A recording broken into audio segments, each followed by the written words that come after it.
Naharang sa NAIA ang tatlong Pilipina na papuntang Cambodia para daw maging mga scammers. Ang matindi pa, meron daw silang kasabwat sa immigration para makalusot. Nasa frontline ng balitang yan si Dave Abuel. Bigong makalipad palabas ng bansa ang tatlong babaeng yan nang maharang ng mga otoridad sa NAIA Terminal 3 sa Pasay. Papunta sana silang Hong Kong bilang mga turista.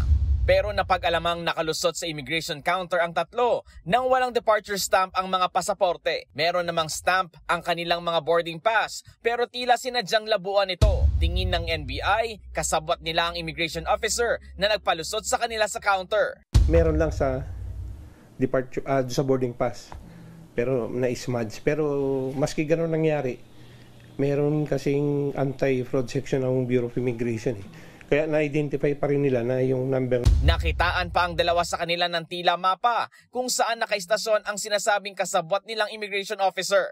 Inalaw niya ang nakitang departure stamp issued sa kanya.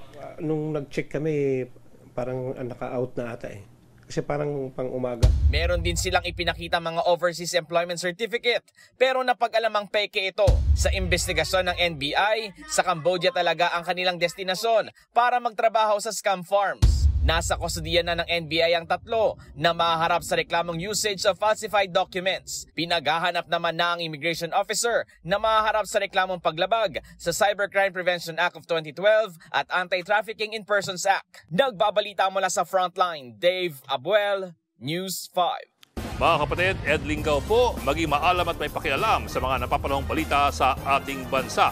Para sa mas malilimang pagtalakay at paghimay sa mga issue at headlines, mag-follow at mag-subscribe sa social media pages ng News 5.